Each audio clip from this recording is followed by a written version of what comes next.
अस्सलाम वालेकुम dear students, आज हम आपके बिजनेस स्टडीज़ के लास्ट टॉपिक पे हम पहुंच गए हैं। अल्हम्दुलिल्लाह अल्लाह की तरफ से जिसने हमें यहाँ तक पहुंचाया, इवन इन लॉकडाउन में भी। तो हम आज लास्ट टॉपिक डिस्कस करने जा रहे हैं, दैट इज़ इंटरनेशनल इंस्टीट्यूशंस। जो हमने ऑलरेडी इसका एक पार्ट पढ़ा वर्ल्ड बैंक के हवाले से। हमने कहा कि आफ्टर सेकेंड वर्ल्ड वार, जब 1939 में वर्ल्ड वार सेकेंड हो गया जो 1945 तक चला, तो उस सेकेंड वर्ल्ड वार ने बहुत ही डिस्ट्रक्शन मचाई है पूरी दुनिया में, खासकर वेस्टर्न कंट्रीज़ में। जो ट्रेड था वो टोटली दरहम बरहम हो गया। इंटरनेशनल ट्रेड पे बहुत ही बुरा असर पड़ा। जो कंट्रीज़ आपस में ट्रेड कर रहे थे, जिनकी रोज़ी रोटी उसी ट्रेड पे थी, वो टोटली डिस्टर्ब हो गया। तो इकोनॉमी को फिर से पटरी पे लाने के लिए, फिर से रिवाइव करने के लिए, जो प्रोफेसर काइन्स ने 44 कंट्रीज़ के साथ जब मीटिंग की है, फिर वहाँ पे 3 इंस्टीट्यूशंस अंजाम दिए गए। बोला कि हम इंटरनेशनल लेवल पे, बैनुल अक़वामी सतह पे हम 3 ऐसे इदारे बनाएंगे जिन इदारों का मुद्दा और मकसद ये रहेगा कि वो जो कंट्रीज़ इस वर्ल्ड वार की वजह से बहुत पीछे हो गए, जो कंट्रीज़ जिनका जो भूख और प्यासे की वजह से मर रहे हैं, उनको हम कैसे रिवाइव करें। सो दीज इंस्टीट्यूशंस जो भी बनाया गया, चाहे वो वर्ल्ड बैंक था, इंटरनेशनल मॉनेटरी फंड था या वर्ल्ड ट्रेड ऑर्गेनाइजेशन था, सबका मुद्दा और मकसद यही था कि हम कैसे उन कंट्रीज़ को हेल्प या असिस्टेंस किसी एंगल से पहुंचाए जिससे वो फिर से रिवाइव कर सके। हम आज जो चैप्टर डिस्कस करने जा रहे हैं, that's international institutions for foreign trade, यह हमारा टॉपिक रहेगा।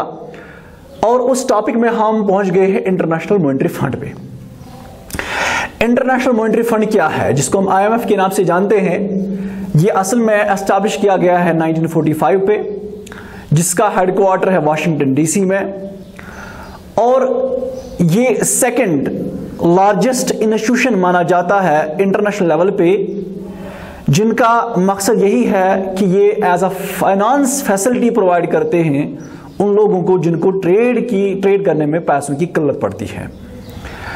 तो सबसे पहले ये जो इंटरनेशनल मॉनेटरी फंड है ना, मॉनेटरी का मतलब ये पैसों का इदारा है, यानी ये यहां से आप पैसे हासिल कर सकते हो इंटरनेशनल ट्रेड करने के लिए। मेन अगर इसका क्रक्स देखेंगे शॉर्टकट में, तो ये एक ऐसा इदारा है जो पैसा आपको फराहम करता है इंटरनेशनल ट्रेड करने में या फॉरेन ट्रेड करने में।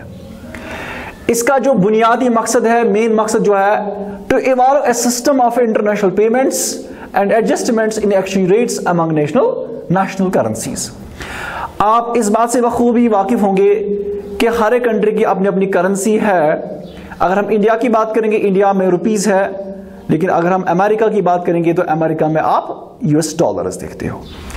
इसी तरह यूके में यूके पाउंड है, सऊदी अरब में रियाल है। सो हर एक कंट्री को अपनी अपनी करेंसी है। अगर हम मान लीजिए सऊदी अरबी से कोई चीज़ लाते हैं, खरीदते हैं, तो हमें वो रुपीस एक्सेप्ट नहीं करते हैं, उनको हमें सऊदी रियाल देना पड़ता है। इसी तरह अगर आप चाइना से माल खरीदते हो तो आपको वो रुपीस एक्सेप्ट नहीं करेंगे, बल्कि वो आपसे यान मांगेंगे। सो हर एक कंट्री की अपनी अपनी करेंसी है। अब एक कंट्री को कैसे ये पॉसिबल है उसको सब करेंसी अवेलेबल होगी? तो इसी प्रॉब्लम को निपटने के लिए, इस प्रॉब्लम को दूर करने के लिए एक इंस्टीट्यूशन कायम किया गया, इंटरनेशनल मॉनेटरी फंड, जो एक रिजर्वायर क्रिएट करता है जिसके पास पैसों का अंबार है। आप ऐसे समझे, डिफरेंट कंट्रीज की डिफरेंट करेंसी उसके पास अवेलेबल है। जिस कंट्री को भी कोई भी करेंसी चाहे, they can take the currency from that institution. तो इसका मकसद यही है कि जो इंटरनेशनल मॉनेटरी फंड है, ये आपको डिफरेंट कंट्रीज की करेंसी फराहम करेगा, जिन करेंसी से आप पेमेंट कर सकते हो। इसीलिए हमने कहा इसका जो मेन एम है, to evolve a system of international payments. जो इंटरनेशनल लेवल पे आपको जो पेमेंट्स करनी पड़ती हैं, उसके लिए आपको ये सहूलियत फराहम करता है। And adjustments in exchange rates. हाँ, हम बोल रहे हैं कि आज इंडियन रुपीस का वैल्यू है 70 रुपये $1 है, कभी हम बोल रहे हैं 66 रुपीस $1 है। इसी तरह इसका वैल्यू चेंज होता जा रहा है। क्या हम ये खुद डिसाइड करते हैं, इंडिया खुद डिसाइड करता है, या क्या ये अमेरिका खुद डिसाइड करता है? नहीं, इसका डिसाइड करने वाला, ये एक्सचेंज रेट्स डिसाइड करने वाला है, ये भी जिम्मेदारी है किसकी? इंटरनेशनल मॉनेटरी फंड की। ये किस बुनियाद पे, किस बेसिस को लेके आपकी करेंसी का वैल्यू देते हैं? इनके पास कुछ रूल्स है, कुछ पैरामीटर्स है, जिनके बेसिस पे आपकी करेंसी का वैल्यू डिटरमाइन किया जाता है अगेंस्ट डॉलर्स। तो दो इसके मेन इंपॉर्टेंट मकसद है, एक ये है इंटरनेशनल पेमेंट्स को बहाल करना, और इसके साथ साथ जो एक्सचेंज रेट्स है उनमें एडजस्टमेंट करना। यानी इंडियन रुपीस कितनी रुपी इंडियन रुपीस $1 के बराबर है, या कितनी इंडियन रुपीस एक यान के बराबर है, या यूके पाउंड के बराबर है। ये सब चीजें एडजस्टमेंट करने के लिए इंटरनेशनल मॉनेटरी फंड बनाया गया। अब हम इसके मेन फंक्शंस की बात करेंगे। इंटरनेशनल मॉनेटरी फंड जो है, इसके क्या क्या मेन फंक्शंस हैं? आपको इसी कॉन्सेप्ट से समझ में आ चुका होगा इसकी मेन फंक्शंस क्या रहेंगे। सबसे पहले, it acts as a leading institution of foreign currency. International level पे, बैन अवी सतह पे ये सबसे ऊपर लीड कर रहा है, जिसके पास फॉरेन करेंसी ज्यादा अवेलेबल है। हर एक कंट्री की करेंसी इसके पास अवेलेबल है, इसमें लीड कर रहा है। किसी भी बंदे को, किसी भी कंट्री के लोगों को कोई भी करेंसी चाहे, they can provide them easily. तो सबसे पहला जो है, ये एक प्लेटफॉर्म है जिससे आप फॉरेन करेंसी हासिल कर सकते हो। Second, it provide short term credit facility. अगर आप 1 साल के लिए उधार लाना चाहते हो, ह्यूज क्वांटिटी में, बहुत सारा पैसा आपको चाहिए, चाहे डॉलर चाहिए, पॉन्ड्स चाहिए, आपको इंडियन रुपीस चाहिए, गर्ज कोई भी करेंसी अगर आपको चाहिए 1 साल के लिए एज अ उधार, तो एट लोअर इंटरेस्ट रेट से आपको IMF इंटरनेशनल मॉनेटरी फंड आपको फराहम कर सकता है। इसके अलावा जो इंटरनेशनल मॉनेटरी फंड है, जिस कंट्री में वार हो जाता है, वार की वजह से जो तबाहियां वहां पे मचती है, उन लोगों को वो फाइनेंस प्रोवाइड करते हैं ताकि वो अपनी कंट्री को फिर से रिवाइव करें। इसी तरह कहीं पे डिजास्टर्स वगैरह आ जाते हैं, चाहे सुनामी आ जाती है, भूचाल वगैरह आ जाता है, उन कंट्रीज को ये असिस्टेंस या फाइनेंस प्रोवाइड करते हैं ताकि उस नुकसान की भरपूरी करे। तो इसके अलावा आम कंट्रीज को भी ये उधार की फैसिलिटी देता है, लेकिन शॉर्ट टर्म क्रेडिट फैसिलिटी, यानी कि जो एक कंट्री को वापस करना पड़ता है with in the period of 1 year. Short term उसी को कहते हैं, जो आपको 1 साल के अंदर अंदर रिपे करना होगा। इसके अलावा इसकी जो मेन फंक्शन है, that's orderly adjustments in foreign currencies. जो मैंने अभी भी कहा आपको, फॉरेन करेंसीज में एडजस्टमेंट करना। एडजस्टमेंट का मतलब यही है कि किस कंट्री की करेंसी दूसरी कंट्री की करेंसी के कितना वैल्यू बराबर है। यानी US डॉलर का value in terms of rupees कितना है, US डॉलर का value in terms of UK pound कितना है। इसी तरह सऊदी रियाल का वैल्यू क्या है कुवैत दिनार के साथ। सो करेंसीज में एडजस्टमेंट करना, करेंसीज का वैल्यू डिटरमाइन करने के साथ साथ उनमें एडजस्टमेंट करना, ये सारी फंक्शन जो है ये इंटरनेशनल मॉनेटरी फंड की जिम्मा है। इसके अलावा it acts as a reservoir of currencies of all the member countries. जो भी कंट्री इस IMF इंटरनेशनल मॉनेटरी फंड की सिग्नेटरीज है, यानी सिग्नेटरीज का मतलब है जिन कंट्रीज ने इनके रूल्स एंड रेगुलेशंस पे साइन किया है, यानी वो एग्री हो चुके हैं, उन कंट्रीज के लिए क्या करता है, उन कंट्रीज की इसके पास सब कंट्री की करेंसी इनके पास है। तो जब इनके पास एक रिजर्वायर है, रिजर्वायर का मान लीजिए एक कुआं है, आप ऐसा समझिए एक खजाना है इनके पास, जिस खजाने में हर एक कंट्री की करेंसी अवेलेबल है। तो इसीलिए, लेकिन उन कंट्रीज की जो इसकी मेंबर कंट्रीज मैंने क्या कहा, जो IMF के रूल्स एंड रेगुलेशंस पे जिन्होंने साइन किया है, सिग्नेटरीज जो IMF है, जिसमें इंडिया भी एक कंट्री है जिसने साइन किया है इंटरनेशनल मॉनेटरी फंड की ऑर्गेनाइजेशन, जो इंटरनेशनल लेवल पे है। तो एक रिजर्वायर के साथ साथ इनका काम क्या है, it determines the value of currency. ये डिटरमाइन करती है कि इस कंट्री की करेंसी वैल्यू क्या है, और अगर उनको जरूरत पड़ती है कभी कभार, दे कैन अल्टर, वो चेंज भी कर सकते हैं कि किस कंट्री का वैल्यू अगर इतना है, इनको ये पावर्स है, वो ये चेंज भी करते हैं on the basis of certain criterias, certain parameters के बेसिस पे ये कभी कभार किसी कंट्री की करेंसीज को चेंज भी करते हैं, ये पावर रखते हैं।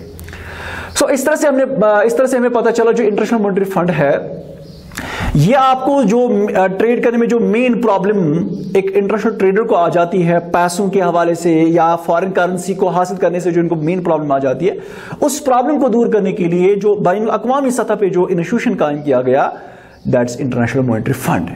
तो इसका मेन मकसद यही है करेंसीज की जो प्रॉब्लम आती है या जो पेमेंट्स की प्रॉब्लम आती है, ये दूरी या ये प्रॉब्लम दूर करना। अब हम आगे बढ़ते हैं वर्ल्ड ट्रेड ऑर्गेनाइजेशन की ओर। अब हम देखेंगे इसका क्या रोल है, इंटरनेशनल ट्रेड में इसका क्या रोल है। चलिए आगे बढ़ते हैं। तो अब हम देखते हैं जो वर्ल्ड ट्रेड ऑर्गेनाइजेशन है इसका क्या रोल है इंटरनेशनल ट्रेड को बहाल करने के लिए, इंटरनेशनल ट्रेड को प्रमोट करने के लिए वर्ल्ड ट्रेड ऑर्गेनाइजेशन का क्या रोल है। पहली बात, ये जो वर्ल्ड ट्रेड ऑर्गेनाइजेशन है ये एक इंटरनेशनल लेवल इंस्टीट्यूशन है जिसका मकाम जो है बराबर, जैसे आपने देखा इंटरनेशनल मॉनेटरी फंड है या वर्ल्ड बैंक है, इसका भी मकाम या इसका भी वैल्यू वही है जो उन दो इंस्टीट्यूशंस को है। ये जो वर्ल्ड ट्रेड ऑर्गेनाइजेशन है ये बनाया गया 1 जनवरी 1995 में, जिसका हेडक्वार्टर है जिनीवा, स्विट्जरलैंड में। एक एपेक्स का मतलब है टॉप इंस्टीट्यूशन है जिसका जो इस चीज से डील करता है कि जो ट्रेड करने में प्रॉब्लम्स आती हैं दो कंट्रीज के बीच में उनको कैसे सॉल्व करें। और इसके अलावा ये एक प्लेटफॉर्म का काम करता है फॉर मल्टीलेटरल ट्रेड नेगोशिएशंस, यानी जो ट्रेड रिलेटेड जो आपस में बातचीत वगैरह होती है उसके लिए एक प्लेटफॉर्म प्रोवाइड करता है यही वर्ल्ड ट्रेड ऑर्गेनाइजेशन। तो अगर हम इसका क्रक्स देखेंगे जो वर्ल्ड ट्रेड ऑर्गेनाइजेशन ये है क्या और इसका मकसद क्या है, जो कंट्रीज आपस में एक दूसरे को टैक्सेस इंपोज करते हैं जिन टैक्सेस की वजह से दूसरी कंट्री का प्रोडक्ट महंगा हो जाता है, जिससे वो डिस्करेज हो जाते हैं दूसरी कंट्री में अपना ट्रेड करने के लिए, इस चीज को रोकने के लिए, इस प्रॉब्लम को दूर करने के लिए वर्ल्ड ट्रेड ऑर्गेनाइजेशन बनाया गया। मिसाल के तौर में एग्जांपल दे देता हूं, चाइना जब कोई प्रोडक्ट बनाता है क्योंकि उसके पास एडवांस्ड टेक्नोलॉजी है, इस एडवांस्ड टेक्नोलॉजी की वजह से चाइना का प्रोडक्ट बहुत ही सस्ता मिलता है, सस्ता बनता है। Cost of production is very low in Chinese product, that is why हम मार्केट में देते हैं चाइनीज प्रोडक्ट जो है वो सस्ते। ये बात दूसरी है कि उसमें क्वालिटी होती है या नहीं होती है, लेट देम, फिलहाल के लिए हम इसको ऐसा रखते हैं। लेकिन असल में हकीकत यह है China is more advanced in technology as compared to India, that's why वहां पे जो प्रोडक्ट बनता है वो लोअर कॉस्ट पे तैयार हो जाता है। लेकिन जब यही चाइना वाले इंडिया में अपना प्रोडक्ट लेके आते हैं, यहां पे इंडिया को अपनी डोमेस्टिक कंपनीज को बचाना है। मिसाल के तौर में आपको समझाता हूं, यहां पे चाइनीज कंपनी लावा वगैरह आते थे, मोबाइल फोन्स। अगर मान लीजिए चाइना का वो लावा फोन 1200 में बनता है तो ज्यादा से ज्यादा 100 रुपया चार्ज हो जाता था ट्रांसपोर्टेशन का खर्चा चाइना से लेके यहां तक एक फोन पे, तो ज्यादा से ज्यादा ये बिकना चाहिए 1500 में इंडिया में। लेकिन इंडिया गवर्नमेंट को अपनी कंट्री की जो कंपनी, जो मोबाइल मेकिंग कंपनीज हैं, उनको भी बचाना है। अगर बाहर से कोई अच्छा प्रोडक्ट आएगा और लेस कॉस्ट पे आएगा तो लोग तो प्रेफर करेंगे ना वही प्रोडक्ट खरीदना, बाहर वाला प्रोडक्ट खरीदना, क्योंकि वो सस्ता भी है, क्वालिटी वाला भी है, इसलिए लोग प्रेफर करते हैं दूसरे कंट्री का प्रोडक्ट खरीदना। तो इससे क्या नतीजा निकलेगा कि जो अपनी कंट्री की जो कंपनीज होते हैं जो यही प्रोडक्ट बनाते हैं, उनके प्रोडक्ट मार्केट में बिक नहीं पाएंगे। तो इसका मतलब इनको अपना कारोबार बंद करना है। तो इसी डोमेस्टिक कंपनीज का कारोबार बचाने के लिए जिस कंट्री में दूसरी कंट्री का प्रोडक्ट आता है, वो कंट्री उस फॉरेन कंपनी को, उस एक्सपोर्टिंग या हमारे लिए इंपोर्टिंग बन जाता है, वो उनको टैक्सेस इंपोज करते हैं। और आप ये हैरान हो जाओगे, टैक्सेस खाली 10 रुपए या 20 रुपए नहीं होता है एक प्रोडक्ट में, बल्कि कभी कभार 3 times the price of the product इसका टैक्स होता है, 4 टाइम्स 5 टाइम्स भी होता है। इसका मतलब है अगर ये मार्कर चाइना में 10 रुपए में बनता है, कभी कभार इस पे 250% टैक्स इंपोज किया जाता था, जिसको टेरिफ्स हम बोलते हैं। तो 10 रुपए का मार्कर आपको यहां पे जो चाइना में 10 रुपए में तैयार हो गया, इंडिया में आपको वही मार्कर 250 टाइम्स आप इसको ऐड करो तो यू विल गेट 250 टाइम्स का मतलब 35 रुपीज में आपको ये मार्कर आपको मिलेगा इंडिया में। जो मार्कर चाइना में 10 रुपए में है वो यहां पे 35 रुपीज है। There's a hell difference between the price.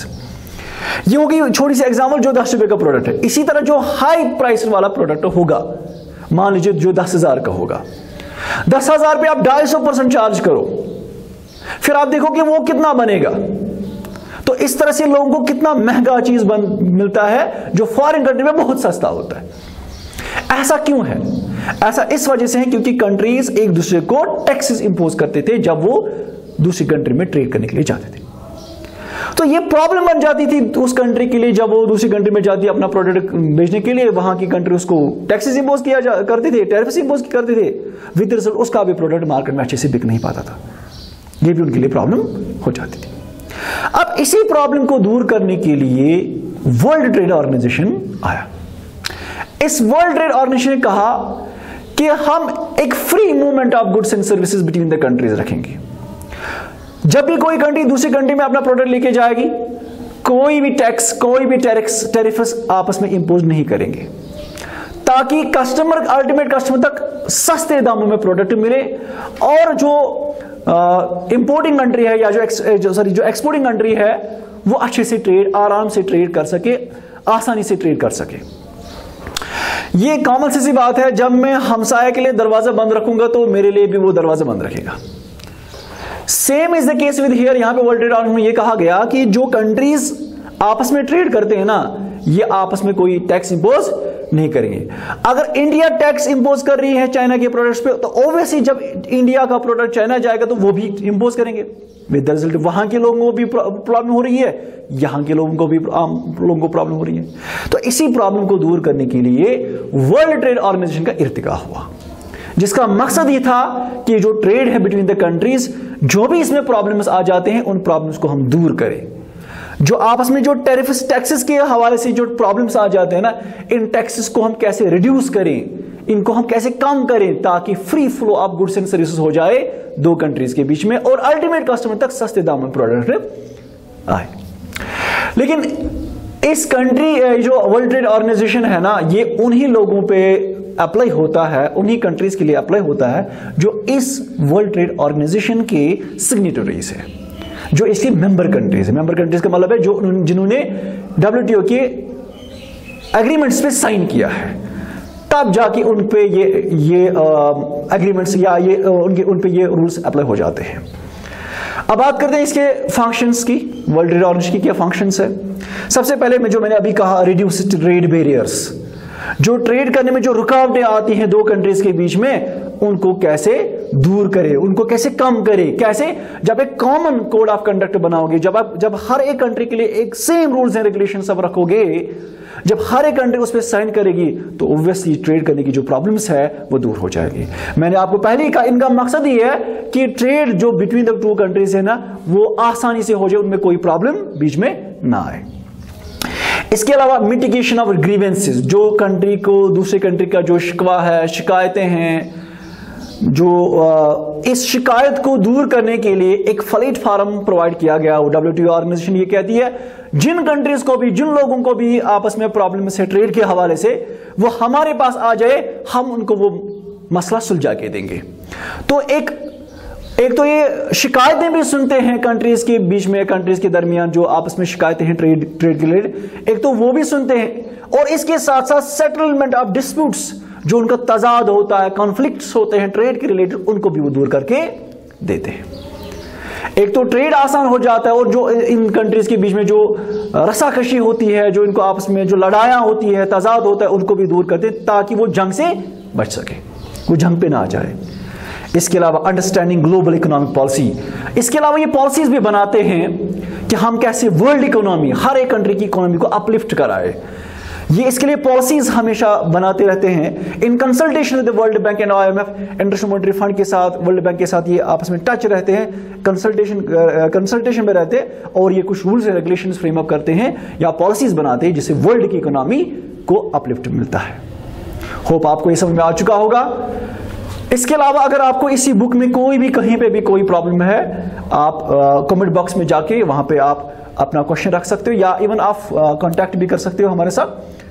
तो अगर आप फोन नंबर अगर आपके पास नहीं है तो मैं आपको यहाँ पे फोन नंबर लिख के रखता हूँ, आप व्हाट्सएप के थ्रू मेरे को कांटेक्ट कर सकते हो 9906151740 this is my WhatsApp number. इसके अलावा आप मुझे कॉल भी कर सकते हो 7006520964, क्योंकि हमारा सिलेबस कंप्लीट हो गया। कहीं पे भी आपको प्रॉब्लम लगे तो you can contact with me. That's all for today.